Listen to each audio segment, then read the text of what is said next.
In 1970, California told Plymouth they couldn't sell the 446 pack in their state. New York insurance commissioners blacklisted any car making over 400 horsepower.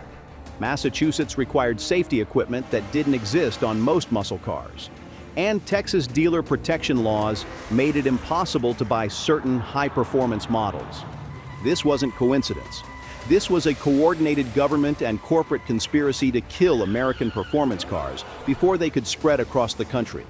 These are the 8 muscle cars that various states refused to register, and the bureaucratic warfare that nearly destroyed the muscle car era 2 years before emissions regulations finished the job. By 1969, muscle cars had become a political problem. Insurance lobbyists were pressuring state legislatures. Safety advocates were demanding performance car restrictions. Environmental groups were targeting high-compression engines. And state motor vehicle departments were getting creative with registration requirements to keep the fastest cars off their roads. The strategy was brilliant in its subtlety. Instead of outright bans, which would create political backlash, states used regulatory technicalities to make certain cars impossible to register legally. Engine specifications that didn't meet emissions requirements, safety equipment mandates that manufacturers couldn't fulfill, insurance requirements that made coverage impossible to obtain, dealer franchise laws that prevented sales, death by 1,000 bureaucratic cuts. Number 8, 1970, Plymouth Cuda 446 pack, banned in California. California struck first with the most devastating weapon in the regulatory arsenal: emissions requirements that were impossible to meet with high-performance engines. The 446 pack's triple carburetor setup and high-compression combustion chambers made it a hydrocarbon-producing nightmare that violated every clean air standard California had established. The Air Resources Board didn't just refuse to certify the engine for sale. They threatened Plymouth with massive fines if any 6-pack cars were registered in the state.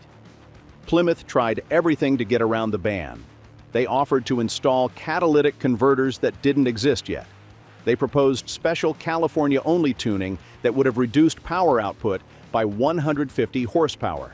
They even suggested limiting sales to off-road use only. California refused every compromise. The 6-pack was too powerful, too dirty, and too politically problematic to allow on their roads. The ban created a bizarre black market situation. Plymouth dealers in Arizona and Nevada started selling 6-pack cars to California residents who would register them out of state, then bring them home with temporary plates. California Highway Patrol started targeting any Cuda with 6-pack hood scoops for emissions violations. The cat-and-mouse game lasted 2 years until federal emission standards made the entire issue moot. But California had proven that state governments could effectively ban specific muscle cars without passing a single law. Number 7, 1969, Chevrolet Nova SS 396 L78, insurance blacklist in New York. New York took a different approach to muscle car elimination. They convinced insurance companies to refuse coverage for any car making over 400 horsepower. The Nova SS, with the L78 396 engine, was making closer to 425 horsepower despite its 375 horsepower rating. Insurance industry testing had revealed the truth about underrated muscle car engines, and they were tired of paying claims for accidents involving cars that were more powerful than advertised. The New York State Insurance Commission issued guidance to all licensed carriers. Any vehicle with an engine rated over 375 horsepower or suspected of making over 400 horsepower should be considered uninsurable for drivers under 25. Since you couldn't register a car in New York without proof of insurance, the L78 Nova became effectively banned for the demographic most likely to buy it. Chevrolet dealers found themselves in an impossible situation. They had Novas on the lot that they couldn't sell to young customers. Older buyers who could get insurance didn't want high-performance cars. The cars sat on dealer lots for months. The situation got so desperate that some dealers started swapping L78 engines for milder 350s just to move inventory. Others sold Novas to out-of-state buyers at huge discounts rather than eat the carrying costs. New York's insurance blacklist was so effective that other states started copying it. Within a year, similar restrictions appeared in Massachusetts, Connecticut, and New Jersey. Number 6, 1970 Dodge Challenger RT 446 pack, Massachusetts safety equipment requirements. Massachusetts found the most creative way to ban muscle cars. They required safety equipment that didn't exist. In 1970, Massachusetts passed legislation requiring all vehicles with engines producing over 350 horsepower to be equipped with roll bars, racing harnesses, and fire suppression systems.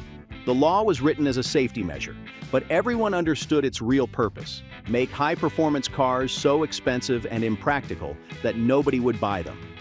The Challenger RT with the 446 pack was the first casualty. Dodge couldn't install roll bars in a production car without completely redesigning the interior and roof structure. Racing harnesses would require fire suppression systems didn't exist for street cars.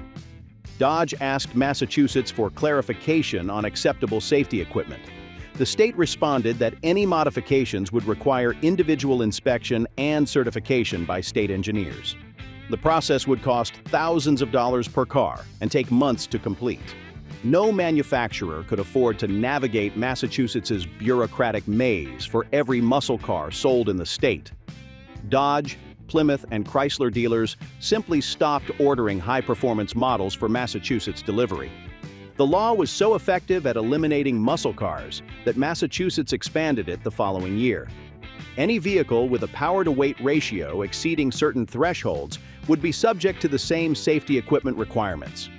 Other New England states started drafting similar legislation before federal intervention made state-specific requirements impractical. Number 5, 1969 Ford Mustang Boss 429, Texas Dealer Protection Laws. Texas used dealer franchise laws to make the Boss 429 nearly impossible to buy legally in the state. Ford had built the Boss 429 specifically for NASCAR homologation requirements. They needed to build 500 street versions to qualify the engine for racing.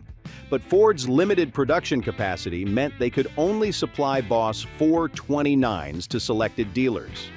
Texas had the strongest dealer protection laws in the country. Any manufacturer that gave exclusive products to some dealers while excluding others could face massive lawsuits from franchisees who felt discriminated against. Ford's lawyers calculated the legal exposure and decided it wasn't worth the risk. Instead of fighting Texas dealer protection laws, they simply excluded the entire state from Boss 429 allocation.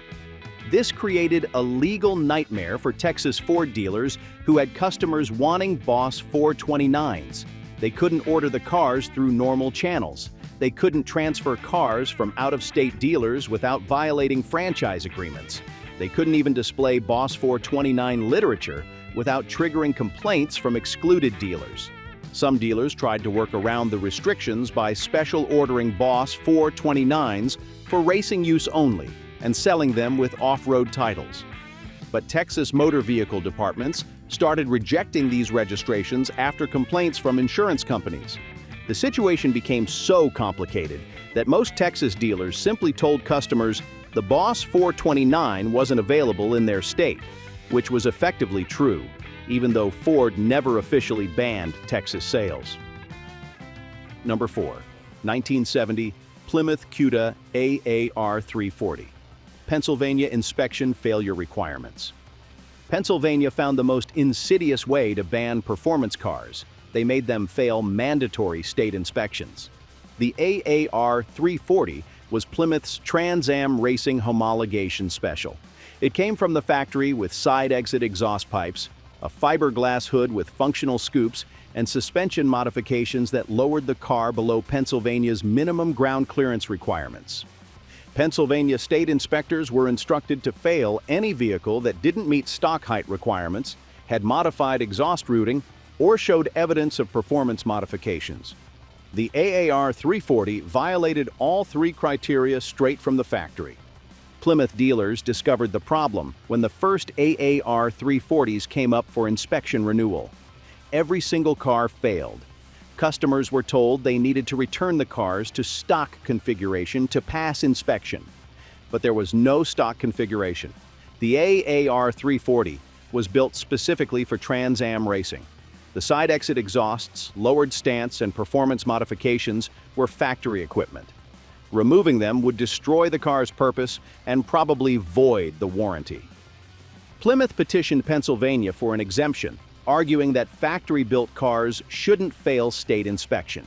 Pennsylvania responded that any manufacturer could build cars however they wanted, but they still had to meet state safety and equipment standards for road use. The dispute lasted 18 months.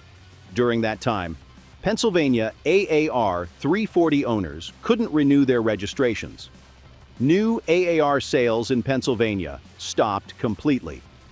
Other states with strict inspection requirements started copying Pennsylvania's approach.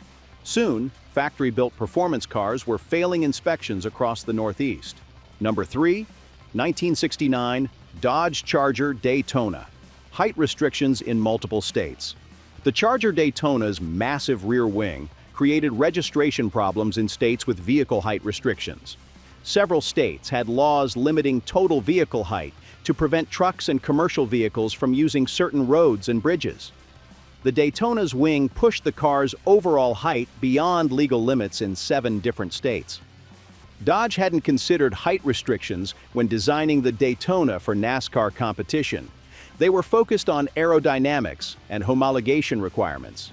But when customers started trying to register Daytonas, state motor vehicle departments started measuring and rejecting cars that exceeded height limits. The problem was complicated by the fact that the wing was integral to the car's design and couldn't be removed without destroying its aerodynamic purpose.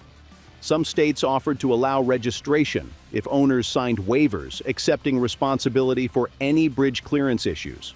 Others simply refused registration entirely. Dodge found themselves in the bizarre position of having to map state height restrictions and warn dealers which states couldn't accept Daytona deliveries. Some dealers started removing wings before delivery, then reinstalling them after registration, creating potential warranty issues. The situation became so complicated that Dodge's legal department started advising dealers to confirm state height requirements before accepting Daytona orders. Number 2, 1970 Buick GSX, Stage 1, New York Insurance Commission targeting. New York's Insurance Commission specifically targeted the GSX Stage 1 as an example of deceptive manufacturer horsepower ratings that endanger public safety. Insurance industry testing had revealed that the Stage 1 455 was making over 420 horsepower despite its 360 horsepower rating. More importantly, it was producing 510 pound-feet of torque, which was more than any other production engine available. The Insurance Commission issued a public report naming the GSX Stage 1 as the most dangerous production car sold in America, due to its combination of deceptive power ratings and luxury car appearance that concealed its performance potential. Insurance companies responded by either refusing GSX coverage entirely or charging premiums that made the cars unaffordable. Since New York required proof of insurance for registration, the GSX became effectively banned in the state. Buick dealers watched GSX sales collapse overnight. Customers who had already ordered cars couldn't get insurance to complete their purchases. Cars sitting on dealer lots became unsellable. Buick tried to fight back by offering factory insurance programs and disputing the power output claims, but the Insurance Commission had dyno sheets proving their case, and other states started following New York's lead. Number 1, 1969 Chevrolet Camaro ZL1, Federal Interstate Commerce violations. The ultimate muscle car ban involved federal interstate commerce law and the most powerful production engine ever built. Chevrolet's ZL1 427 aluminum big block was making over 500 horsepower in a package that weighed less than a standard 350 small block. Only 69 ZL1 Camaros were ever built, partly because several states declared them experimental vehicles that couldn't be registered for street use. The problem was documentation. Chevrolet had built the ZL1 engine for Can-Am racing, then decided to offer it as a special production option. But the engine hadn't gone through normal EPA certification processes because it was originally designed for racing. When state motor vehicle departments discovered that ZL1 engines lacked proper federal emissions certification, they started rejecting registration applications. The cars couldn't be registered as production vehicles because the engines weren't certified.